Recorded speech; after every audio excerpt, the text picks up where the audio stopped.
What is up, everybody, and welcome back to the channel. It's been quite a while since my last Kaizen Foam video, and today I'm finally getting started on one of the first of the last couple of drawers that I still have left to do. So I figured I would take you guys along for the ride so that way I can pass on all the extra tips and tricks that I've come up with while doing the last 10 drawers.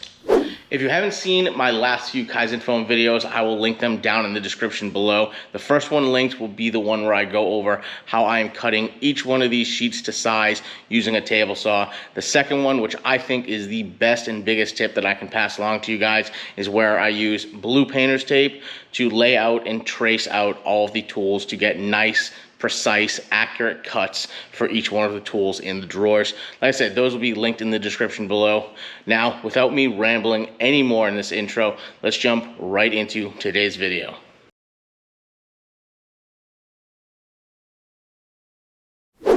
Alrighty, so the first tip I want to pass along is actually going to be kind of a multi-part tip. Now, this one isn't going to be anything all that groundbreaking, but I do feel like it's every bit as important as some of these others to come. Well, this one has to do with storing the foam in between you cut in your drawers, or if you have any leftover sheets. As you can see here, I have a pile of sheets that I've already cut, and at the bottom here is the last remaining full sheet. So the first part of this tip, which might be common sense to many, but any sheets that I have not yet cut, I keep stored in the original shipping box to keep them from being damaged while being stored. The next part of this tip is regarding the cut sheets and labeling them. As you can see here, I have a couple of labels on each of these sheets that tells me which ends I use as my control size to make my cuts based off of. Now, the reason I did this is these sheets do not come perfectly squared up, or they can easily get damaged during shipping. Therefore, before every cut I make, I go around each sheet and find the best size to use as my control side. This ensures that I'm going to be able to get the most accurate cuts as possible. Now, what the labels help is, if you're like me and you're going to have some downtime in between using each sheet, it's easy to forget which edges were the control, as well as which side of the foam you want is facing up and facing down. So that's why on each of these labels you see I have written down, meaning that's the side of the foam that will become the bottom inside the drawer, and constant, which means this was the control edge that I use to base my cuts off of. This way, when I come back to this sheet to cut it up to do another drawer like I am today, I already know exactly where I'm going to start to make my cuts off of, regardless of how long it has been since I last touched these sheets.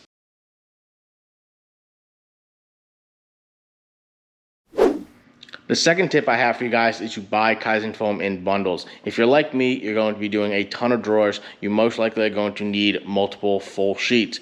Really quick, for those that don't know, Kaizen Foam can be purchased in 2-foot by 4-foot sheets, just like you see here. And when you buy a bundle of these sheets, you get a significant price discount. Just as an example, these 30mm thickness sheets cost $43 per single sheet. But if you buy them in the 8-sheet bundle, the price drops to under $20 per sheet. So for all 8 of these sheets, I only paid $155 total. Essentially, if you purchased 4 single sheets, it would be more expensive than if you had just purchased the 8-sheet bundle like I did. So in my opinion, buying the bundles is absolutely the best way to go.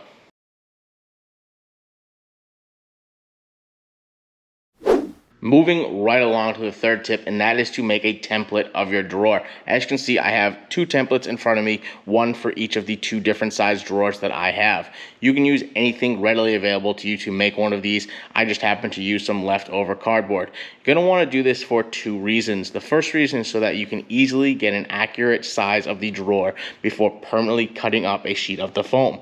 I don't know about you, but I would much rather make a mistake on cardboard than I would accidentally cutting a foam piece too small and now I can't use it because it doesn't properly fit inside the drawer. Plus, once you get the template cut to the proper size, you can then use this to make your cuts if you're using the table saw method I went over in a previous video. This will ensure you have a perfect fit every single time.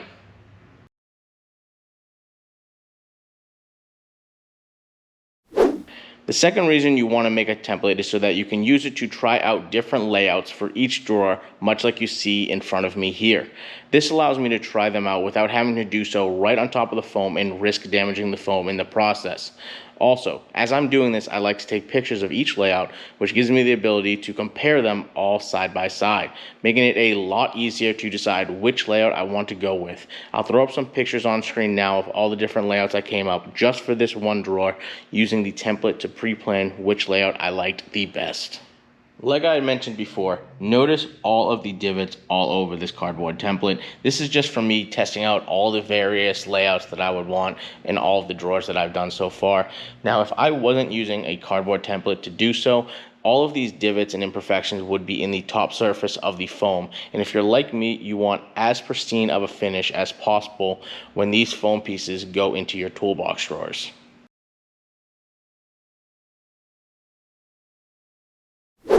The fifth tip I have for you guys is to always leave a 1/2 inch border along all edges of the foam.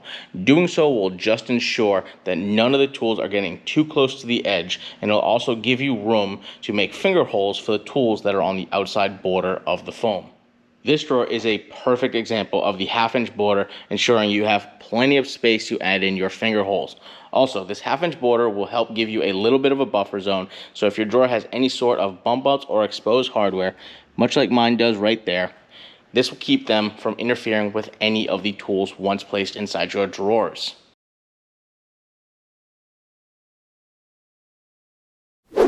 The next tip is to do as much pre-planning as possible, especially when it comes to the finger holes. If you haven't noticed yet, I am big on pre-planning every single drawer. And one thing that is easily forgotten about when planning out the drawer layout is the finger holes. But finger holes are going to be absolutely crucial to having a truly useful drawer layout, because no matter how much stuff you're able to fit into a drawer, if the tools are too tight together and you go to add in finger holes, you're not going to have enough room to fit your finger in to pull the tool out. And if you can't easily take the tools out of the drawers, then it isn't a very efficient drawer layout. To give you an example on the drawer that we are in the process of doing today, I chose this specific layout because it allows me plenty of room to add finger holes in to grab each and every one of these tools, making it as easy as possible.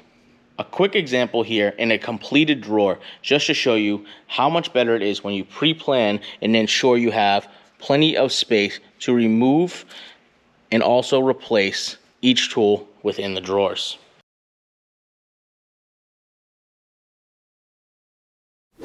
Moving on to tip number 7, and that is going to be some additional items that are going to make layouts and tracing tools so much easier. And those two items are Shims and Machinist Blocks, which are actually one of the tools that will be going into the drawer that I am working on today. This is just a pair I got off of Amazon, so if I can remember to do so, I will make sure I leave a link in the description below. And these right here are just different size shims of various thicknesses, 1/4 inch, 1/16 of an inch, to be used as spacers to get even spacing, much like I did right here. A quick note on using the spacers is that when you're laying out tools, you generally want to keep at least a 1/4 inch spacing between the tools. This just prevents the foam from being too thin between the tools and tearing. Now, as you can see, I used 2 1/4 inch shims to get a 1/2 inch space evenly across all of these tools.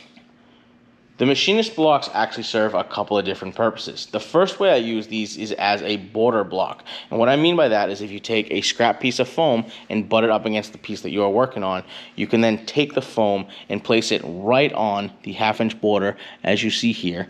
And then that way, when you grab a tool, much like this one, you place it on the foam and then you can just easily butt it up against the Machinist Block, and that'll help keep the 1/2 inch border that we want all around the edges of the foam. The second way I utilize the Machinist Blocks is as a weight or a backstop when I'm trying to figure out my spacing. So if we leave the Machinist Block on the 1/2 inch border and leave the level in place, we can then take our spacer packs, place it right up against the level, and because the Machinist Block is there and heavy, it won't let these things move around. Then when we take all of our other tools, we can easily just butt them right up against the spacers, just like so. This will allow us to get the perfect spacing without having to worry about the original tool going too far over the border. Just like that.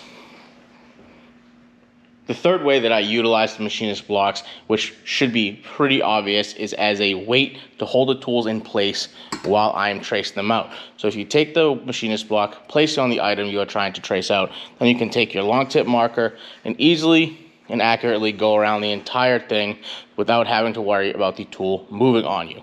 This is also especially helpful when you are doing something like a round item, much like this extension is, that wants to roll around on you. You can simply just place one Machinist Block there, another Machinist Block there, and now the item can't move side to side. Then once again, you take your long tip marker and simply go around the edges without the worry of these things moving on you.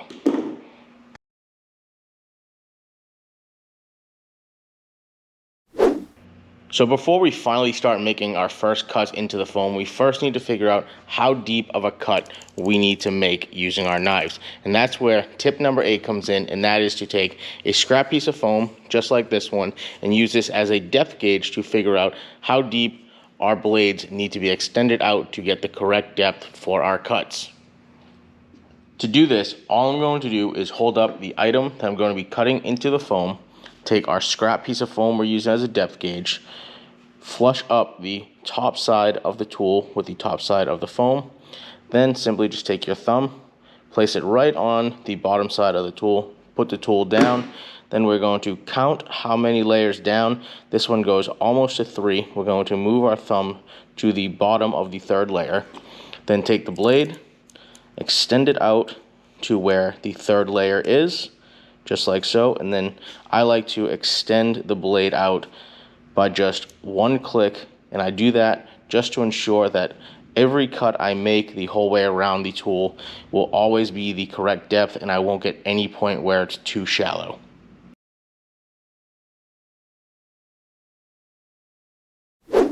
Now that we have our drawer all traced out, our cut depths figured out, and we're ready to start cutting the foam, we can finally get onto tip number 9, which is cutting out the tools tight. Now, I touched upon this somewhat in the painter's tape video, but when you trace out the tools, the outline of the tools is going to be slightly bigger than the actual tool will be, meaning that if you cut directly on the outline, the cutout will be too loose.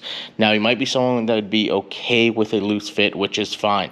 But myself, on the other hand, if I'm going to be spending the money and time to Kaizen Foam my entire toolbox, I want to ensure a precise, neat, and tight fit for my tools. And the best way to do this is to use the blue painter's tape method, as you see here, and 2, to cut well inside the lines on the outlines.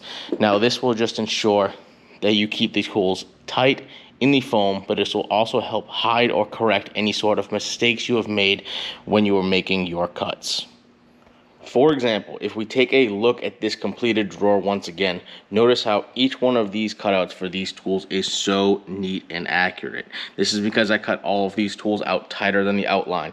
So when I put the tools into the cutout, it snugs itself out. Don't forget that at the end of the day, this is just foam. So the tight fit of the tool will compress the foam, and after a day or so of sitting in place, the foam will conform into a tight, nearly perfect fit.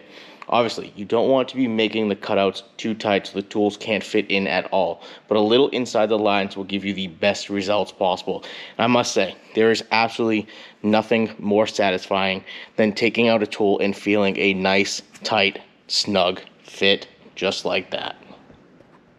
Also, just to compare the differences between cutting directly on the traced outline of the tool and cutting inside the outline, I made a test piece using a 13mm wrench, as you can see. The one on the left is cut inside, where the one on the right is cut on the outline. So if we take out the inserts for each one of these cutouts, and we place the tool in the one that was cut out on the outline, you can see how loose of a fit that actually is. But if we take the tool and place it in the cutout that we cut inside the outline, you can see how much of a tighter fit that is compared to the one cut out, once again, right on the outline of the tool.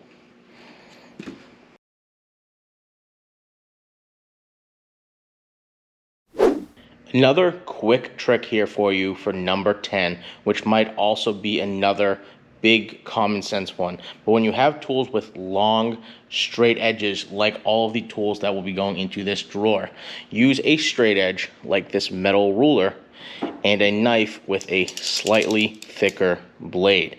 That way you can ensure yourself you get the most accurate, straightest cut possible when cutting out all of your tools. This same straight edge method is also going to be super helpful when you are doing long, straight finger pull cuts, just like you see here in front of us. So this will also help make sure all of the cuts line up perfectly from one to another. But we will get more into that later on in the video.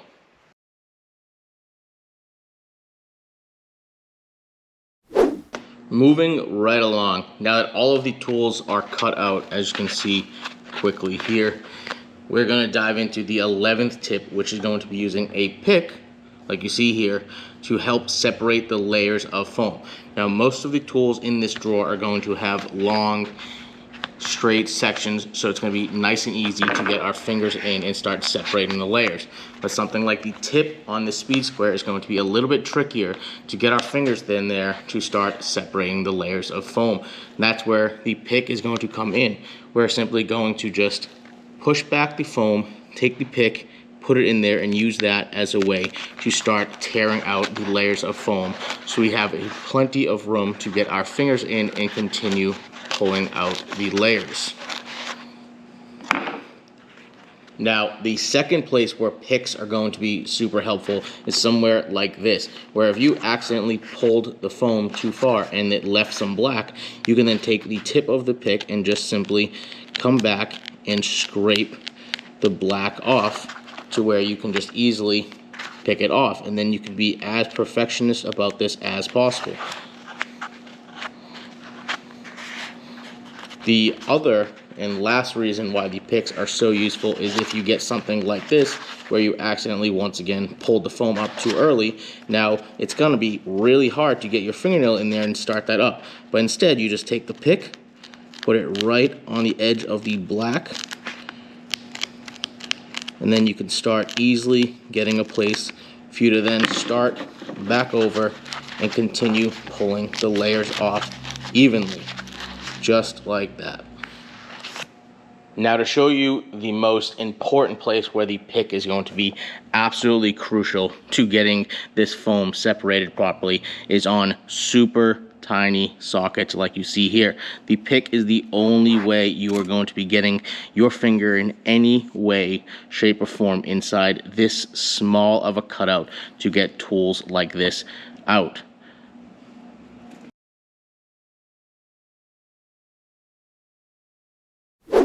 So we just went over what happens if you didn't pull out deep enough of a layer of foam right here. But now, what happens if you happen to pull out too deep of a layer of foam?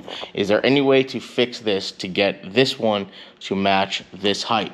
And the answer is yes, and I'm willing to bet the solution is a lot simpler than you would think.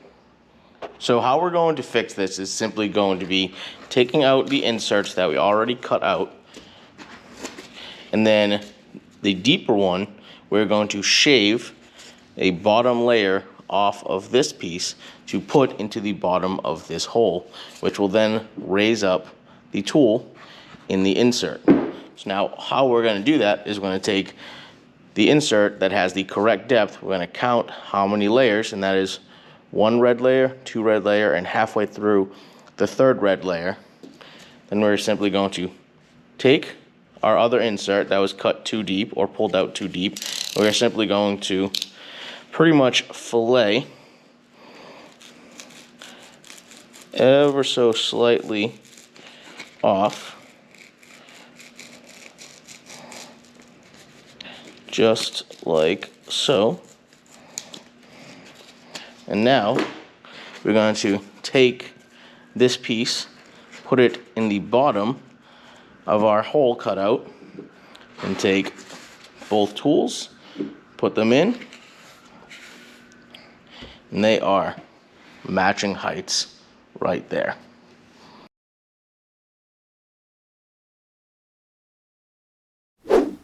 All right, so with all of our tools cut out, I can get into the 13th tip I have, and that is pertaining to the finger holes. Like I mentioned before, pre-planning finger holes is super helpful when you get to this point because you'll already know where you want to put them.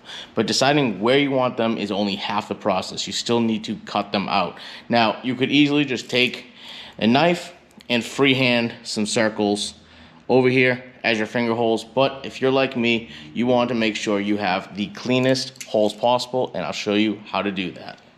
The best way I've found to make these finger holes is using one of these circle templates. Now, once again, this is just a cheap Amazon buy, and I will try to remember to put the link in the description. But as cheap as these things are, this has been one of the most important and useful tools so far. Also, just a note, if you are following along with the blue painter's tape method, as you can see, I do like to leave the painter's tape on for this step. It just makes it easier to mark the placements of the holes without permanently marking the actual surface of the foam. The first step, and the reason why I leave the blue painter's tape on, is I will go around and mark out exactly where I want my finger holes to be.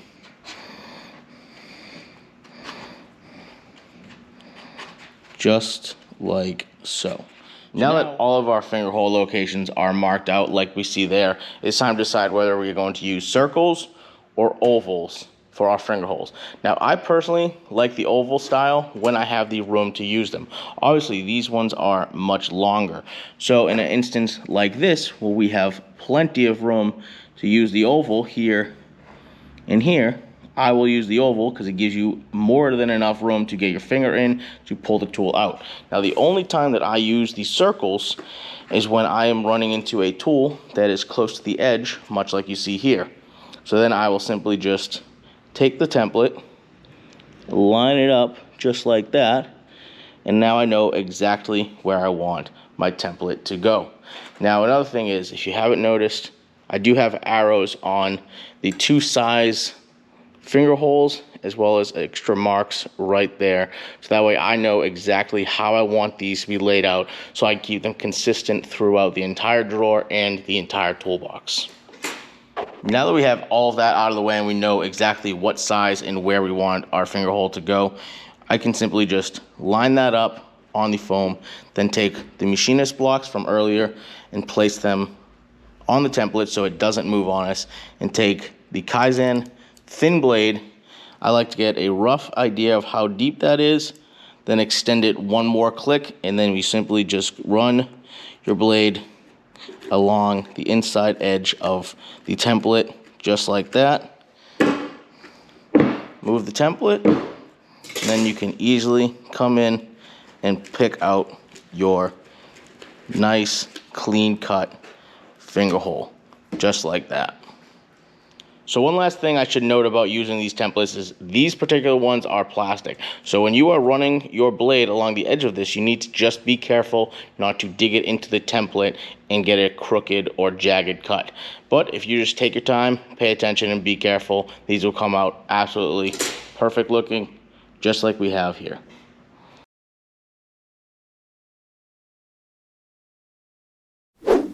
So if you're like me and you've been watching this video seeing these little black specks that I've purposely left here and they have been driving you crazy, this next tip is for the perfectionists just like you and I. And that's where the Kaizen scraper comes into play.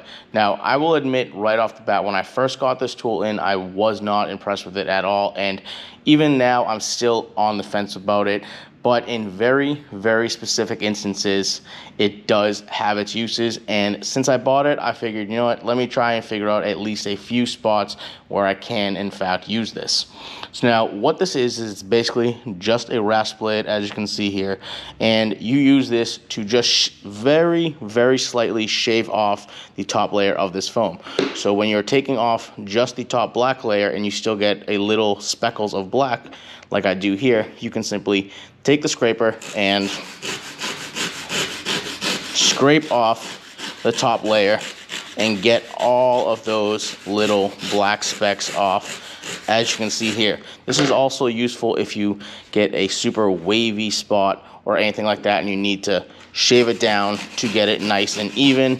And then you can take your time and make this as perfect as you want to do it and spend as much time as you want Now, where this tool falls short is in the size of the head. As you can see, this thing is pretty dang big, and it is very hard to get this giant head into tight spaces like that without ruining the outside cuts that you already have nice and neat.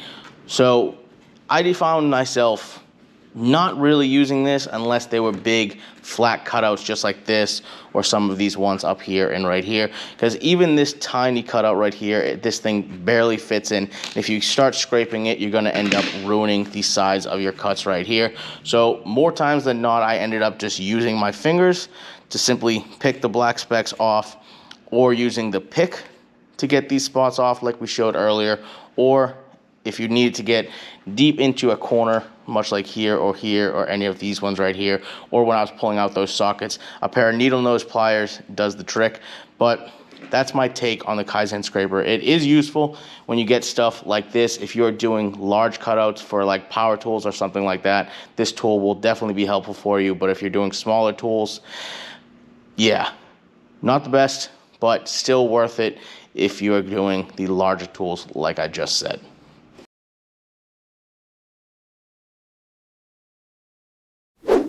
For this final tip, which honestly I wasn't originally going to include, and that's why it is at the end of this list, but I changed my mind because I think it's actually going to be pretty important, and that is diving into all of the other basic tools you need and don't need, specifically talking about the ones that FastCap makes and markets as their Kaizen Foam tools. The most important ones are going to be the knives. I have two right here. I think these two are honestly all you need. So the most important one that I think that you will need is this thin blade right here. As you can see, it has a super thin blade, and this is going to allow you to get nice, clean cuts when you're going around corners and radiuses. And I use this for pretty much everything. Now, the second one is the regular Kaizen blade. This one just has a little bit thicker of a blade, as you can see. Now, the only time I really ever used this was when I was making long straight cuts. The slightly thicker blade is going to make this thing deflect less, which means you're going to get a much more accurate, consistent straight cut when going through the foam. The second thing you'll definitely need is replacement blade packs, and that is exactly what is in here.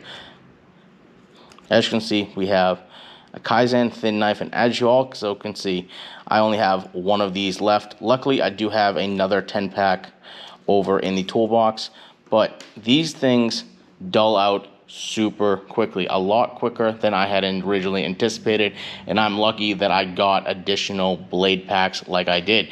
So I would definitely highly recommend you getting at least one, if not two, of each of these blade sizes.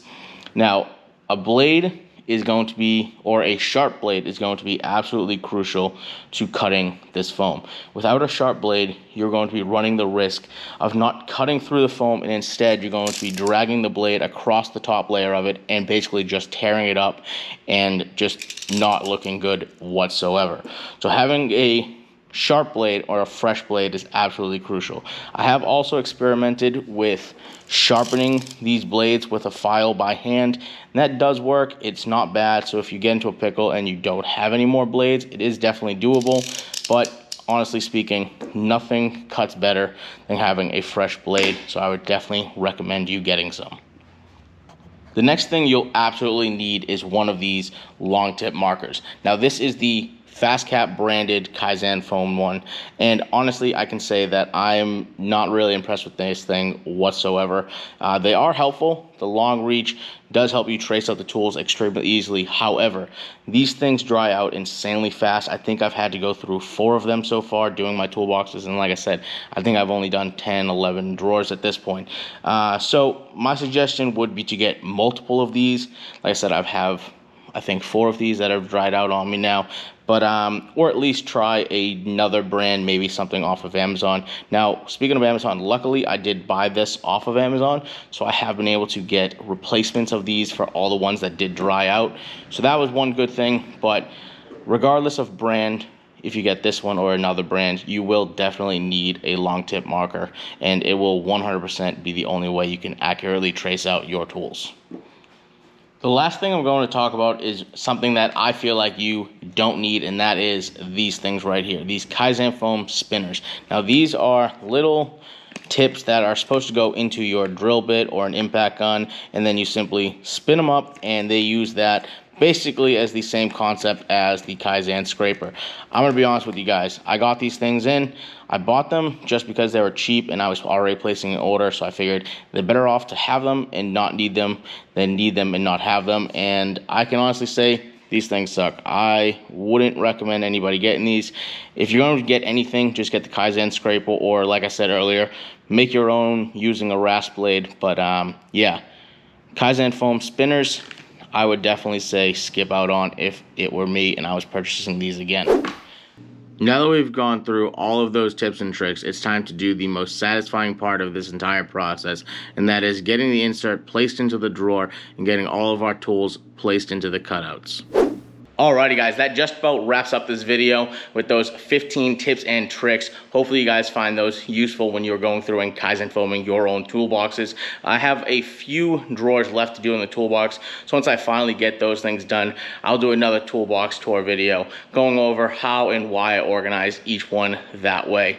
So that video, if you are interested in that, will be coming out hopefully within the next few weeks to a few months, so stay tuned for that one. But for now, that's all we have, so peace out. I'll catch you on the next one.